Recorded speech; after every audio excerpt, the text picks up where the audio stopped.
Olá, eu sou Rafael Brito e hoje estou acompanhado por Vinícius Alencar.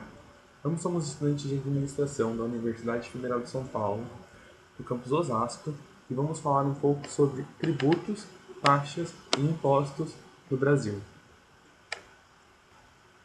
Assim, iremos abranger todo o sistema tributário nacional e as demais contribuições feitas pelo povo brasileiro e falar um pouco também sobre a importância social deste tema. A princípio, devemos esclarecer o que significa sistema tributário nacional. O sistema tributário nacional nada mais é do que o conjunto de todos os tributos cobrados em nosso país, sem haver uma distinção entre os de competência federal, estadual ou municipal, e assim também como todas as regras jurídicas com relação entre as que disciplinam a arrecadação desses tributos feitos no Brasil. Esse sistema é formado pelas regras jurídicas que disciplinam o exercício dos impostos, como eu já disse, e ele também existe atualmente através de uma busca para harmonizar as relações da sociedade de forma a se atender aos seus princípios fundamentais, como também de forma a se respeitar o pacto federativo sobre o qual vivemos. Esses princípios fundamentais nós vamos falar um pouquinho mais à frente, só que primeiramente é interessante a gente definir o que é um tributo. Por tributo, entende-se toda prestação pecuniária compulsória em moeda ou cujo valor nela se possa exprimir, que não constitua ascensão do ato ilícito, instituído em lei e cobrada mediante atividade administrativa previamente vinculada no artigo 3 do Código Tributário Nacional. Ou seja, um tributo nada mais é do que uma obrigação a se pagar, criada por lei, impondo aos indivíduos o dever de entregar parte de sua renda e de seu patrimônio para a manutenção e desenvolvimento do Estado. Afinal, nós vivemos em uma sociedade e o Estado deve representá-la se fazendo presente nas áreas de interesse desta, sobretudo através de obras em saúde, educação, segurança, política e na economia. Então o Estado ele vai atuar como uma entidade que vai tentar trazer maior igualdade através dessa arrecadação e também prestar os serviços a toda a população. Na Constituição de 1988, após ser realizada toda uma reforma tributária, temos que foi definido o seguinte no artigo 145. A União, os Estados, o Distrito Federal e os municípios poderão instituir os seguintes tributos. Então este é o artigo da Constituição referente por citar cada um dos tributos possíveis para cada ente federativo. O primeiro citado é o imposto. Segundo o artigo 16 do Código Tributário Nacional, o imposto é o tributo cuja obrigação tem por fato gerador uma situação independente de qualquer atividade estatal específica relativa ao contribuinte. É considerado o tributo mais importante, pois incide independente da vontade do contribuinte. Entre os principais impostos do Brasil, a gente pode citar o ICMS, que é o Imposto sobre a Circulação de Mercadorias e Serviços, que vai incidir sobre a prestação de serviços de transportes interestaduais, intermunicipal e de comunicação. Temos também o IPVA, o Imposto sobre a Propriedade de Veículo Automotor, que irá incidir sobre os proprietários de veículos, devendo ser pago anualmente. Temos também o IPTU, que é o Imposto sobre a Propriedade Predial e Territorial Urbana, que é de competência dos municípios e incide sobre a propriedade predial e territorial urbana, tendo como único fator gerador a própria propriedade, e o imposto de renda, que é o imposto sobre a renda e proventos de qualquer natureza. Então ele vai incidir sobre pessoas físicas e jurídicas, e ele é sobre o produto de capital ou trabalho dos contribuintes, ou seja, sobre o rendimento. A gente vai falar mais um pouco sobre os impostos, sobre os tipos de impostos, mas também no artigo 145 da Constituição tem a definição de taxas. Taxas está especificado no artigo 77 do Código Tributário Nacional, sendo como um tributo que tem como fato gerador o exercício regulador do poder de polícia ou utilização efetiva e potencial de serviço público específico e divisível, como por exemplo as custas judiciais e a taxa de licenciamento de veículos. Tem também a definição de contribuição de melhoria. Segundo o artigo 81 do Código Tributário Nacional, contribuição de melhoria é um tributo cobrado pela União, pelos Estados, pelo Distrito Federal e pelos municípios, no âmbito de suas respectivas atribuições para fazer face ao custo de obras públicas que decorra à valorização imobiliária, tendo como limite total a despesa realizada e como limite individual o acréscimo de valor que da obra restar para cada imóvel beneficiado. Vale citar que essa contribuição de melhoria é um tributo pouco usual. Existe também a definição de empréstimo compulsório, que tem como finalidade buscar receitas para o Estado, a fim de prover o financiamento de despesas extraordinárias ou urgente quando o interesse nacional esteja presente. E também as contribuições parafiscais, que são tributos instituídos para promover o financiamento de atividades públicas, sendo assim tributos finalísticos, ou seja, que possuem a essência no destino pela lei ao que foi arrecadado. Assim, de forma geral, os tributos são regidos por alguns princípios fundamentais que são relacionados diretamente aos preceitos democráticos e dos direitos humanos. Sim, falamos em direitos humanos, pois esses princípios são amplos, indivisíveis e universais, estando hierarquicamente acima até mesmo da Constituição de cada país, e devem pautar todos os atos do Estado, sejam eles legislativos ou administrativos. Os princípios fundamentais dos tributos estão no artigo 150 da Constituição e também no artigo 145, 151 e no artigo 5º.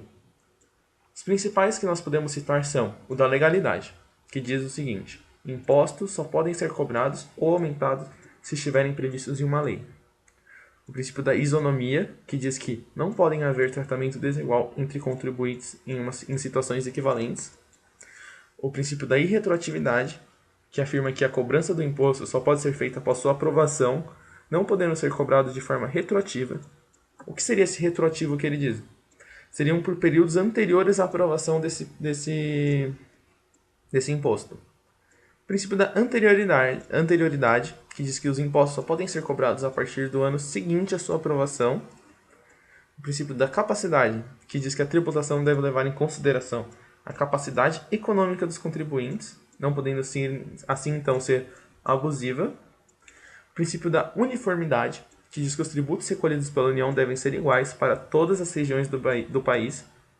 E também o princípio da inconstitucionalidade, que afirma que as leis tributárias serão inconstitucionais caso punam contribuintes fatosos com pena de prisão civil. A Constituição Federal, ela também define quais áreas que cada ente federativo da União, os estados do Distrito Federal e os municípios podem tributar. A União, como disposto no artigo 153, pode tributar na importação e exportação, na renda e nos proventos, nos produtos industrializados, nas operações de crédito, câmbio e seguros, nas propriedades rurais e nas grandes fortunas. Os estados e o Distrito Federal, como disposto no artigo 155, podem tributar nas heranças e doações, na circulação de mercadorias, na prestação de serviços e na propriedade de veículos automotores. E como disposto no artigo 156, os municípios podem tributar sobre a propriedade urbana, sobre a compra e venda de bens imóveis e sobre a prestação de serviços. Com base na característica dos tributos, é possível fazermos uma classificação dos mesmos. Temos que um tributo é direto quando ele irá incidir sobre o contribuinte de direito, o qual não tem, teoricamente, a possibilidade de repassar para outra pessoa esse ônus tributário. O imposto de renda, por exemplo, a pessoa é obrigada a pagar. O tributo ele é indireto quando a carga tributária cai sobre o contribuinte de direito que o transfere para outra pessoa. O contribuinte de direito é uma figura diferente do contribuinte de fato. Temos assim que o contribuinte de direito é a pessoa designada pela lei para pagar o imposto e o contribuinte de fato é a pessoa que de fato suporta esse ônus. Também é possível classificarmos os tributos em adicionais, que é quando o fato gerador é representado pelo pagamento de um outro imposto, que aqui acaba sendo o imposto de renda novamente como exemplo, que tem um adicional de 10% ou vai variando conforme a renda da pessoa. O imposto fixo ocorre quando a partir de determinada a sua quantia, independente de cálculos, ela vai ser sempre a mesma. O imposto proporcional, que é quando estabelecido em porcentagem única, incidente sobre o valor da matéria tributável, crescendo o valor do imposto apenas quando o valor básico para o seu cálculo sofre algum crescimento também. O imposto progressivo, quando suas alíquotas são fixadas em porcentagens variáveis e crescentes, conforme a elevação de valor da matéria tributável, como, por exemplo, novamente, o imposto de renda das pessoas físicas. Os regressivos, que são cobrados em porcentagens iguais sobre os contribuintes, não levando em conta a capacidade econômica daquele que suportará de fato o ônus fiscal. Isso torna regressivo, ou seja, os contribuintes com menores condições econômicas acabam pagando maior parcela dos tributos sobre suas rendas, de forma proporcional. O ICMS, IPI, PIS e COFINS são exemplos de tributos regressivos. Simultaneamente, são também classificados como indiretos.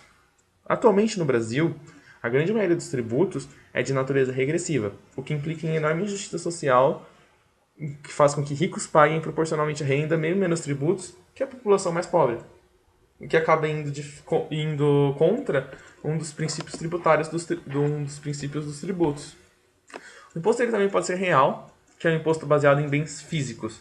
São os denominados impostos sobre o patrimônio, como IPTU e IPVA. O imposto também pode ser pessoal, ou seja, pessoal é o imposto que estabelece diferenças tributárias em função de condições inerentes ao contribuinte. Tributa-se de acordo com sua capacidade econômica. Imposto de renda, por exemplo, vai tributar de acordo com o salário da pessoa, com a renda da pessoa. E isto diz no artigo 145 da Constituição Federal. Sempre que possível, os impostos terão caráter pessoal e serão graduados segundo a capacidade econômica do contribuinte, facultado à administração tributária especialmente para conferir efetividade a esses objetivos, identificar, respeitados os direitos individuais e nos termos da lei, o patrimônio, os rendimentos e as atividades econômicas do contribuinte. O tributo também pode ser extrafiscal, que é o tributo que não visa só arrecadação, mas também corrigir anomalias, como o imposto de exportação, e o parafiscal, que é uma contribuição cobrada pela autarquia, órgãos paraestatais, profissionais ou sociais, para custear seu financiamento autônomo. Um exemplo disso é a taxa anual do CRC, da CREA, da OAB e etc. Tratando agora dos principais impostos federais. Inicialmente, nós temos o II, que é o Imposto de Importação, que é um tributo que está de acordo com o artigo 153 da Constituição Federal, e ele é de responsabilidade da União. E ele, como é dito no próprio nome dele, dá a entender-nos que é sobre a importação, os produtos comprados em território estrangeiro. E realmente é essa questão dele, são o imposto incidido nos produtos comprados em territórios estrangeiros. O contribuinte, nesse caso, vai ser sempre a pessoa física ou jurídica importadora. Ele tem dois tipos de arrecadação, de regime de tributação simplificada, para ser bens adquiridos no valor de até $100, ou regime de tributação especial, para bens adquiridos com valores acima de 100 e abaixo de $3.000. Logo após, nós temos o IPI, que é o Imposto sobre Produtos Industrializados, e também vai ser um tributo de competência da União. Esses contribuintes do IPI basicamente são importadores, comerciantes ou arrematadores de produtos industrializados. E ele é destinado exclusivamente aos donos de indústrias e recai tanto no valor do produto importado como no produto industrializado nacional. E no caso de produtos levados a leilão por abandono ou apreensão, o imposto sobre produtos industrializados também é cobrado. Logo depois, nós temos o IOF, que é o Imposto sobre as Operações Financeiras, e é um dos principais impostos pagos pelo cidadão ao longo de nossa vida. Então, ele é cobrado sobre operações mobiliárias, é cobrado sobre operações de câmbio, de crédito, de seguro, e o contribuinte pode ser sempre física, pessoa ou jurídica, então vai depender sempre de quem realiza essa operação. Logo depois nós temos o IRPJ, que é o Imposto de Renda de Pessoa Jurídica. Essa é a sigla, Imposto de Renda de Pessoa Jurídica. E ela é a tributação que incide sobre a renda bruta de empresas de todos os portes do mercado nacional. E então, todas as empresas de todas as áreas do mercado, elas estão sempre sujeitas ao pagamento do IRPJ. Outro é o IRPF, que é o Imposto de Renda de Pessoa Física, diferentemente do de pessoa jurídica do passado. Ele incide sempre na nossa renda do trabalhador brasileiro, o nosso conhecido imposto de renda. Ele não é cobrado por uma grande parcela da população, porque tem que ter um teto de ganhos acima de um valor específico para contribuir no imposto de renda de pessoa física. Então, as pessoas que têm menos renda, elas não contribuem para esse tipo de imposto de renda. Então, assim, ela varia bastante a alíquota desse imposto de renda, e o teto seria de R$ 1.903,98, ou seja, pessoas que tenham renda de até R$ 1.903,98, eles não precisam pagar o imposto de renda com essa renda por mês. Logo depois nós temos o ITR, que é o Imposto sobre a Propriedade Territorial Rural, e ela é cobrada todos os anos das propriedades rurais exclusivamente, como diz na própria sigla. E vai ser pago sempre por todos os donos de imóveis rurais ou usufrutuários desses imóveis. E pode ser pessoas físicas ou jurídicas da mesma forma. Agora nós vamos conversar um pouquinho sobre os impostos estaduais, que são os impostos recolhidos pelos 26 estados brasileiros que incluem o Distrito Federal. Conhecidamente, os três primeiros e mais principais são o ICMS, que é o Imposto sobre Circulação de Mercadorias e Serviços, que são sempre contribuintes de pessoas jurídicas, ou seja, qualquer empresa cadastrada na Secretaria de Estado da Fazenda. E a inscrição dos estabelecimentos jurídicos é obrigatória antes mesmo do início das atividades. Então, basicamente, as pessoas jurídicas no geral, elas contribuem com o ICMS. E elas incidem sobre os mais variados tipos de serviços prestados aqui em âmbito nacional. Então, serviços de telecomunicações, circulação de alimentos, eletrodomésticos, roupas, veículos, tudo isso o ICMS incide. Agora, um outro conhecido nosso, um imposto bem conhecido, é o IPVA, que é o Imposto sobre a Propriedade de Veículos Automotores, que ele incide sobre a propriedade desses veículos, que incluem carros, motos, ônibus, caminhões e qualquer outro tipo. E após arrecadado, 50% do valor é domínio do Estado e os outros 50% da cidade onde o veículo é registrado. E essa alíquota do IPVA varia de estado para estado e incide sobre o valor do veículo na tabela FIPE. Logo depois nós temos o ITCMD, que é uma sigla pouco conhecida, que é o Imposto sobre Transmissão, Causa-Mortes e Doação. É um imposto de competência do Distrito Federal e dos Estados, e ele é sempre incidir sobre o recebimento de doações, no caso de relações intervivos, e sobre heranças quando a questão é causa-mortes. E ele vai ser cobrado após a transmissão de bens ou títulos de um indivíduo para outro. E a alíquota varia de caso para caso, e a função desse tipo de imposto é essencialmente fiscal. Tratando-se agora dos impostos municipais, que são recolhidos pelos municípios brasileiros. Eles são três principais e, primeiramente, nós temos o ITBI, que é o Imposto sobre Transmissão de Bens Intervivos, e ele é um tributo municipal e também pode ser conhecido em alguns estados e cidades pela sigla CISA, e ele incide sobre a transferência de propriedade de casas, prédios e imóveis de modo geral. E ele só é realizado pelo pagamento, o processo de compra e venda de uma residência, ele só é oficializado após o pagamento desse tributo. Então, na grande maioria dos casos, ele é pago pelo próprio comprador do imóvel, mas tudo vai depender do tipo de negociação. Essa alíquota de imposto varia de cidade para cidade, porém é de média 2% sobre o valor de mercado do imóvel. Logo depois temos o ISS, é um tributo conhecido que é o Imposto sobre Serviços, e ele incide sobre empresas de todos os portes e segmentos instalados na cidade em questão. Ele foi criado em substituição ao ISSQN, que é o Imposto sobre Serviços de Qualquer Natureza.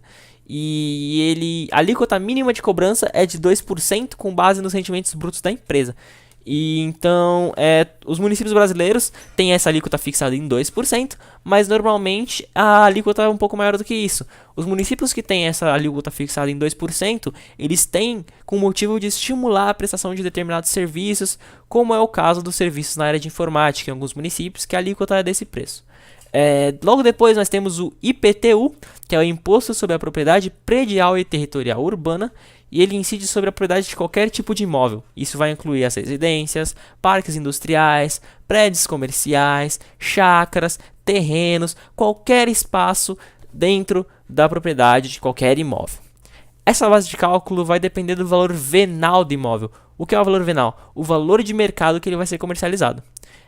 Então, assim, para você fazer o cálculo venal desse valor, a gente vai levar em consideração o tamanho do terreno, total da área construída, a área não construída, a localização do terreno na cidade e a qualificação desse terreno, todo esse construto. E após calcular esse valor, multiplicar isso pela alíquota do município. Geralmente, a alíquota é de 1% para casas e comércios e até 3%, varia entre 1% e 3%. Agora, vamos falar um pouquinho sobre as demais tributações de nosso sistema tributário nacional, como as taxas, contribuições de melhoria, empréstimos compulsórios e contribuições especiais. Definindo taxa, temos que essa espécie tributária apenas se caracteriza como tal quando é cobrada e instituída pelo poder público, União, Estados, Distrito Federal e municípios.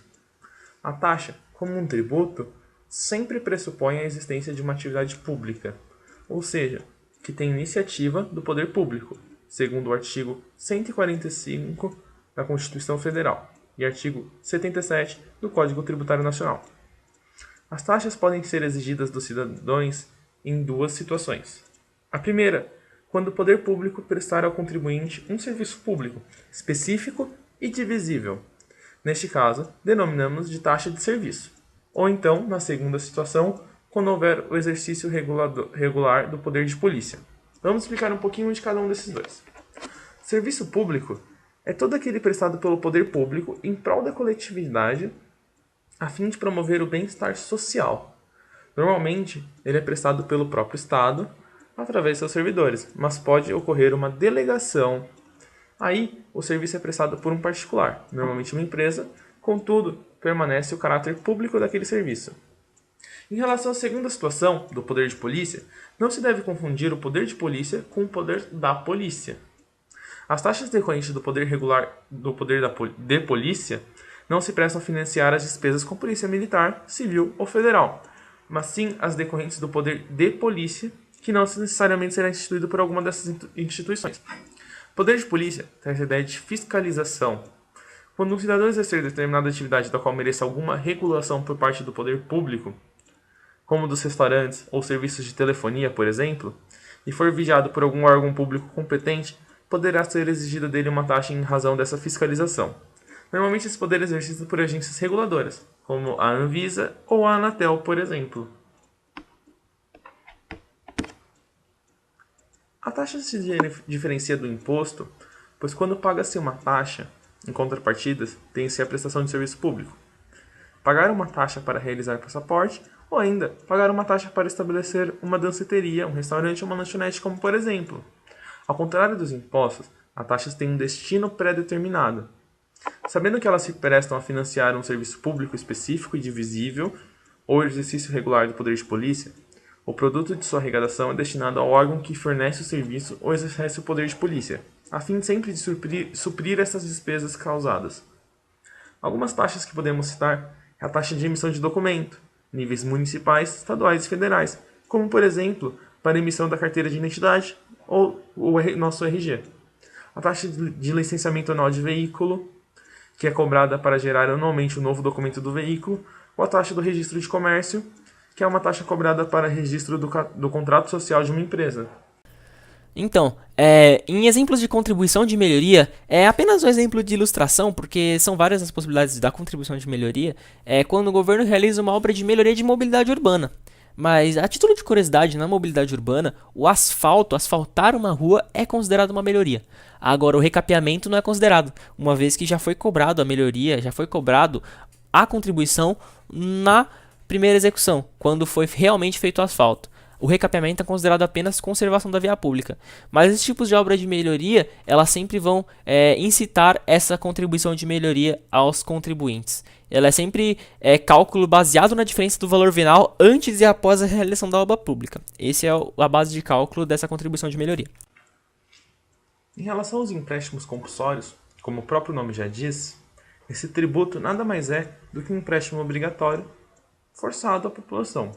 Ou seja, o cidadão será obrigado a emprestar dinheiro para o poder público, mas em contrapartida a devolução deste valor é garantida pelo próprio governo.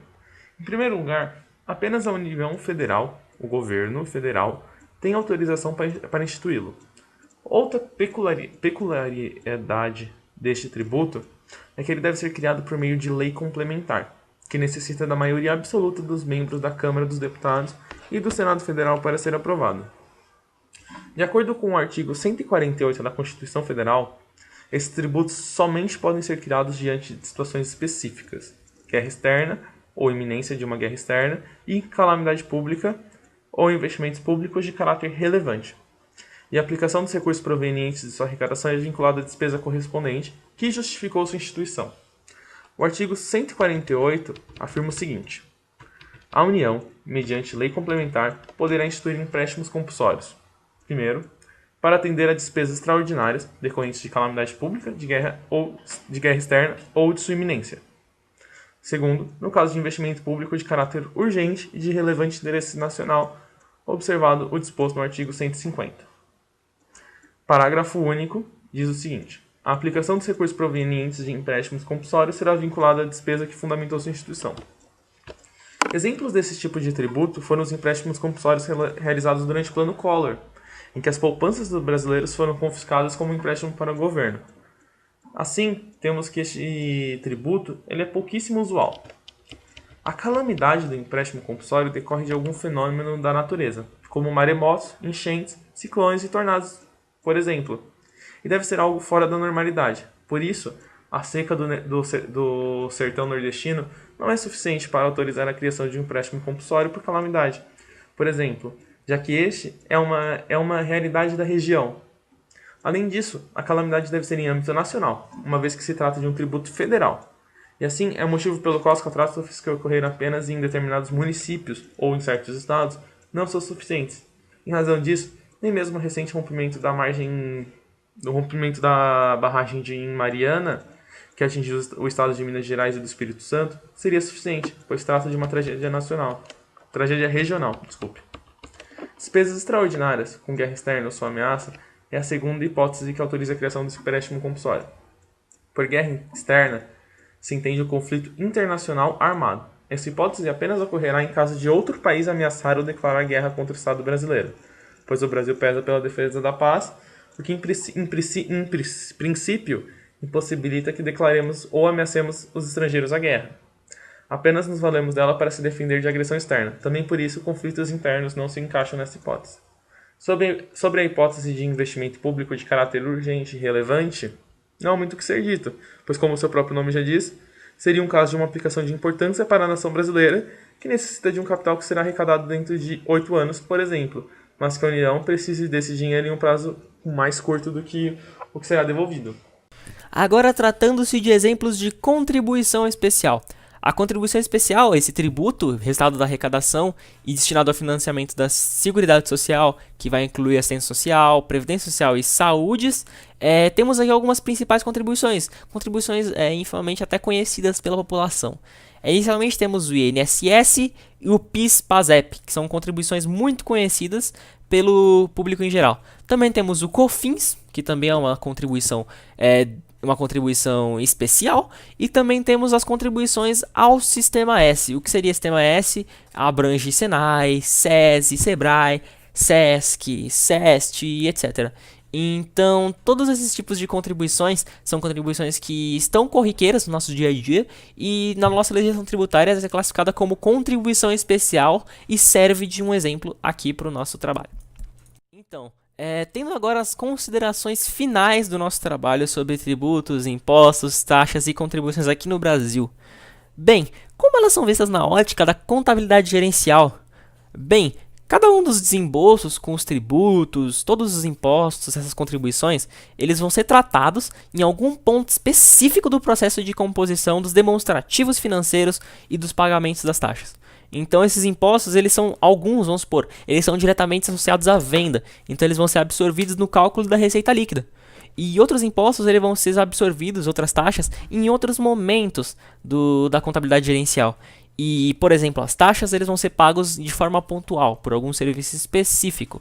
Então, quando a gente fala sobre a contabilidade gerencial, é importante salientar que as taxas e impostos brasileiros e de todos os outros países na contabilidade gerencial deles estão presentes durante todo o processo. Tratando agora do impacto desses impostos na vida do cidadão brasileiro. Bem, é muito importante salientar que, como visto nesse próprio gráfico mostrado, o Brasil cobra muito, mas devolve muito pouco. Numa lista desenvolvida por uma fonte da OCDE, da ONU, e o país ele vai ser o último na lista de 30 países com maior tributação. Ele vai retornar menos do que os 30 países que mais tributam. Por exemplo, países que tributam muito, com carga tributária muito grande, mas que devolvem muito, são Estados Unidos, Japão e Irlanda. Eles têm uma carga tributária grande, menor que a do Brasil, mas eles ainda conseguem devolver muito mais à população do que o Brasil. E vale salientar nessa tabela também que dos países listados, o Brasil é o país com IDH mais baixo. Então, você pode ver países aqui como Suécia, França, que cobram muito mais que o Brasil em relação à carga tributária, não muito, mas cobram exponencialmente mais, mas mesmo assim devolvem muito mais à população. Países também como Reino Unido também tem uma tributação pouca coisa, fica bem parelho com a do Brasil, um pouco abaixo só, mas também devolve bem mais à população. Uma outra maneira de se ver também, e a gente se surpreende bastante quando vê algo parecido, é o impostômetro, que é da Associação Comercial de São Paulo. Ele se encontra aqui em São Paulo, e ele faz o cálculo de quanto é o imposto pago pelo Brasil.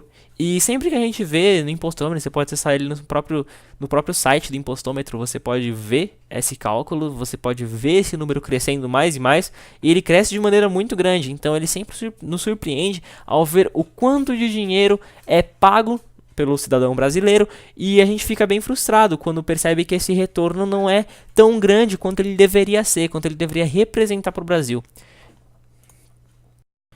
E para fechar, a gente pode fazer um paralelo também sobre a igualdade de renda e desenvolvimento social. Já falando um pouquinho desse impacto na vida do cidadão brasileiro, a gente pode perceber que essa nossa tributação brasileira, da maneira que ela é estruturada hoje, ela favorece a desigualdade, porque principalmente a tributação é feita nos bens de consumo. Então, assim, de acordo com o estudo do IPEA, que seria o Instituto de Pesquisa Econômica Aplicada, que é uma instituição pública federal vinculada ao Ministério do Planejamento aqui no Brasil, 28% da renda dos menos favorecidos vai ser sugada pelos impostos indiretos, por exemplo, de impostos indiretos do ICMS, que é sobre as mercadorias e serviços, ante 10% da fortuna dos mais ricos, segundo outro estudo do próprio IPEA. Então, quando você faz esse paralelo, essa comparação da tributação no Brasil, você percebe que mesmo com vários projetos sociais que o Brasil tenta fornecer, a própria tributação faz a balança contrária e bem mais pesada, perdendo muito do valor da renda do mais pobre e favorecendo cada vez mais o aumento da desigualdade no Brasil. E essa tributação em bens de consumo, ela só deixa isso mais claro e mais evidente. Quando a gente pega a nossa nota fiscal e vê que na nossa nota fiscal, na parte de baixo, tem lá o valor de quanto foi gasto, quanto foi despendido apenas pela tributação, nós ficamos um pouco frustrados.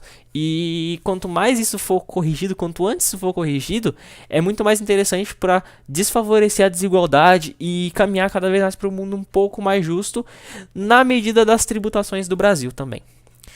Acho que é isso, é muito importante esses pontos do trabalho salientar, e nós fechamos aqui o nosso trabalho sobre impostos, taxas e outras contribuições no Brasil. Muito obrigado. Señorita Carlita, you wanna go with me to Mexico? Ah, come on, I'm Carlito. Me, wanna, you wanna, everybody wanna, go, go, go. Me, wanna, you wanna, everybody wanna, go, go, go. Who's the boy, wanna be amigo? Carlito. Who's the boy, I'll never let go? Carlito. Who's the boy, come and dance, amigo? Carlito. Who's the boy, take a chance on me now, we want you so. Every night I'm walking, very far and very tired. Have no rest and no siesta mañana. I come to you in my sombrero, I'm a Tex-Mex hero. Señorita, say caramba, now is fiesta time. Señorita, say caramba, now is fiesta time. Hey, let's me run away across Rio Grande with you hand in hand. The night is so dark, so bright, all the stars. There's gotta be magic, come say who you are. Me, wanna, you wanna, everybody wanna, go, go.